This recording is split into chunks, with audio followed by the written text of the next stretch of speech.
Minnesota United 2021 MLS season preview. Getting closer to the regular season kicking off. Minnesota United, how will they fare in this 2021 season? We're going to talk all about it here on this episode of Sons of a Pitch, an American soccer podcast. I am your host, Mike Guglielmi. Thank you for joining. Let's talk a little bit about last season. Oh boy, last season, playoff heartbreak against Seattle. Good regular season, very good finish to the season, and I don't even want to relive that heartbreak that was in Seattle in the Western Conference playoffs. Oh boy, that was tough. 34 points with a positive 10 goal differential. Good for fourth in the Western Conference. Very good season for Minnesota United on that road up to the top. They're getting better each and every season under Adrian Heath. We're going to talk more about Adrian Heath as well as some of the players in and players out, your designated players, MLS Cup odds, breakout youngster possibilities for this season, projected starting 11, most important player, talk a little bit about that first game, and predictions. So make sure you stay all the way to the end for my predictions on how I think Minnesota United is going to fare this season. Now, before we get started, guys, hit that subscribe button down below. Turn on that notification bell as well so you don't miss any of our awesome American soccer content. If you're an MLS fan, you're going to love the content here at Sons of a Pitch. As well, hit that like button. Let's get this thing up in the algorithm for YouTube. It's all based off the likes. So do your fans a favor of Minnesota United and hit that like button so more people can watch this preview. Now, let's talk about the players in and the players out. So the players in, defender Callum Montgomery, a trade with FC Dallas. Midfielder Will Trapp as a free agent. Defender Jukka Raitala from CF Montreal. In other words, Montreal Impact. DJ Taylor signed from North Carolina FC of the USL. Juan Aguadelo as a free agent. Patrick Way as a homegrown. Nico Hansen from the Houston Dynamo. So those are your players in. Now, as far as players out, Aaron Schoenfeld, option declined. James Musa, option declined. Greg Rajit Singh, Jose Aja, Kevin Partita, all had their options declined. Raheem Edwards, out of contract.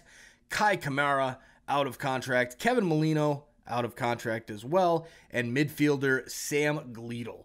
So what I see, what really stands out for me in this list is bringing in Will Trapp for that midfield. Will Trapp is not going to light the world on fire. He's not going to be an MLS MVP candidate, but he is a solid MLS veteran for that midfield. Same thing with Jukka Raitala and Juan Aguadelo. These are guys that have played in MLS for a long time, that have a lot of experience playing in MLS, and that's going to bode well for Minnesota and already to help the core that they already have of the players that we saw last year for the Loons. Now, as far as players out, Aaron Schoenfeld, that's a tough one there. Not the best player in the world, but a good player for Minnesota. As well, Raheem Edwards. I love Raheem Edwards. I am a huge fan of Raheem Edwards. He did not pan out well in Minnesota or in Chicago. So it'll be interesting to see how he does going forward. But Raheem Edwards out, Kai Kamara as well, and Kevin Molino. Kevin Molino is probably the biggest name on this list as far as players out, and hate to see him leaving, but it is what it is. So let's talk a little bit about the designated players now for Minnesota. Designated players, Emmanuel Bebe Reynoso. Can't wait to see a full season of this guy. Coming over from Argentina, he was being tracked by Minnesota. It seemed like forever. The rumors were forever. It seemed like it was all never going to happen. It was just constantly going. And finally, they bring him in towards the end of last season. And he comes in and did a great job for the Loons. Cannot wait. Kind of similar. What I see to him is similar player as Alejandro Pozuelo for Toronto FC, the reigning MLS MVP. There's a possibility Reynoso could be MVP at the end of the year.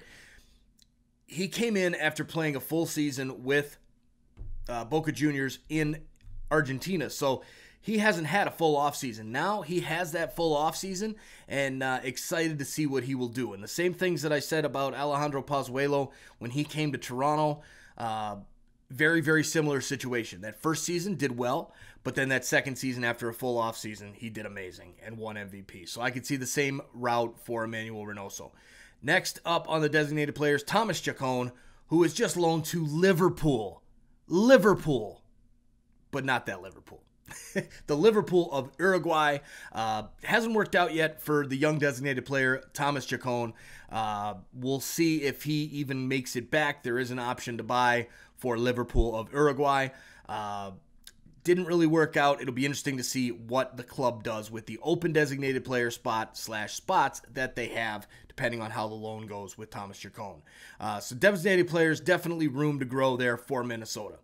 Now let's talk about the MLS Cup odds. MLS Cup odds for Minnesota, plus 2,500 is what the bookies in Las Vegas are saying. Plus 2,500 gives them a tie with the New England Revolution and the LA Galaxy, which is the Galaxy, obviously, the star power of Chicharito, even though he had a horrible season last year. I think that the odds makers are giving a good run of form for LA under the new coach, Greg Vanney. New England Revolution, a very good team in the Eastern Conference. Not quite MLS Cup contenders yet. Same thing with Minnesota. I think if Minnesota gets a couple more DPs, or even just one more DP, it could bode really well for this club and would move them higher up in the MLS Cup odds. Now, before we get to the Breakout Youngsters section, guys, check out that little join button down below. You can join our community here. We offer two levels, $199 for the starter level, $499 a month for the designated player level. You're going to get some awesome perks. Join the best community in all of MLS and American soccer on YouTube. You're going to get some custom emojis, a loyalty badge, as well as some of the other perks that we have, like your name in the streams of our live stream reactions, watch-alongs, which we do usually 1 to 2 a week, plus our live podcast episodes. Not to mention, if you go to the designated player level, we're going to add in some extra features like a once-a-month live stream reaction only for members, as well as some other perks listed here on the screen. So, hit that join button and join the best community here in MLS and American soccer. Now let's talk about these Breakout Youngsters. Every year with the Breakout Youngsters, we have to look to our friends at Reddit. Being a national podcast, it is, I'm able to keep up with the starting 11, some of the bench players, but trying to figure out what these young kids that are coming up in homegrown contracts and playing for the academies and these super draft picks, forget it. I don't have enough time to be able to follow all these guys. So head over to Reddit, get some good advice, and I'll tell you, that Minnesota United Reddit, tough place to hang out there. A lot of people that are nice people over there on Reddit. You know who you are from your comments. So looking at some of the information there from those guys over there on Reddit, which appreciate those who were generous enough to help. Patrick Way and Nabi Kibunguchi. Nabi Kibunguchi.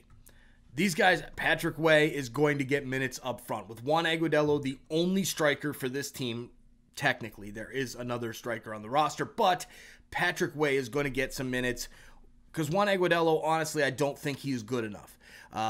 He has kind of floated around since New England. He never panned out to be what he was supposed to be in New England, and I think Patrick Way will get plenty of minutes and be able to break out this season. Nabi Kibunguchi apparently has Ike Opara type potential. Big time draft pick. Looks like a very good defender, maybe one of the best defenders in the draft. So those are your two breakout youngsters to watch here for Minnesota. Coach review, Adrian Heath, a great coach, but is he good enough to get him to the top of the mountain? That's the only question I have. Adrian Heath, lots of experience, good playing career, lots of good coaching experience. Good at building expansion teams, obviously, with Orlando City. Didn't really pan out well with Orlando City, but when he went to Minnesota, he's done well for you guys. Now, can he get this team over the top? That's the only question I have. Kind of seems like one of those coaches where you create a good team, but not enough to really make them that big-time contender to win it all. We'll see how it goes with Adrian Heath, but overall, a good coach. Let's talk about a projected starting 11 for Minnesota. So I've got them coming out in a 4-4-2 formation. You've got St. Clair in goal, Mettenair, Opara, Debasi, and Gasper along the back line. Wiltrap, Grey Goose, Finley, and Reynoso in the midfield with Robin Lode and Juan Agudelo up top. And again, Juan Agudelo might get moved down to the bench for a Patrick Way maybe a quarter to halfway through the season. I could see it happening. So that's my projected starting 11. Most important player for me, none other than Emmanuel Reynoso. He can create, he can score goals. he will have to do both with the lack of depth in the striker position. He's going to have to score a lot of goals this season. Not a lot, maybe 7, 8, 9, something like that. And he's going to have to assist probably in the 15 to 17 range to be at the top of the league there. Again, like I mentioned in the designated player review, I think this guy could compete for an MVP award. He is very, very good. Lots of great talent. And I could see it happen, especially with that full off season. So Manuel Reynoso, your most important player this season. If he doesn't do well, the team's not going to do well. It's just that simple. If he has a great season, Minnesota's going to have a great year. So, first game, date and opponent, April 16th, Friday night against the Seattle Sounders at Seattle. Rematch of that Western Conference final. Man, oh man, what a game that was, and unfortunately didn't work out for Minnesota. I thought they had it, but they've got another chance, obviously, without the same ramifications because it's not a playoff game. It's just the opener, but going to be a great game nonetheless. Nationally televised game at that. All right, this is what we've all been waiting for now, the predictions. Before we get to the predictions, guys, hit that subscribe button and that like button down below. Turn on your notification bell as well so you don't miss any of our awesome American soccer content. The ceiling and the floor. What do I think for Minnesota this season? For the ceiling, I think this team could finish in the 4th spot and get a home playoff game, very similar to last season, with what they have right now. Obviously, if they add another DP striker, I could see this team moving up even higher than that. As far as a floor, I could see this team missing the playoffs if everything goes wrong. You have some injuries. Reynoso doesn't pan out this season. Heath is fired halfway through the year. I could see a floor of 9th for this team. So there you have it. There's my predictions. Ceiling of 4th, floor of 9th.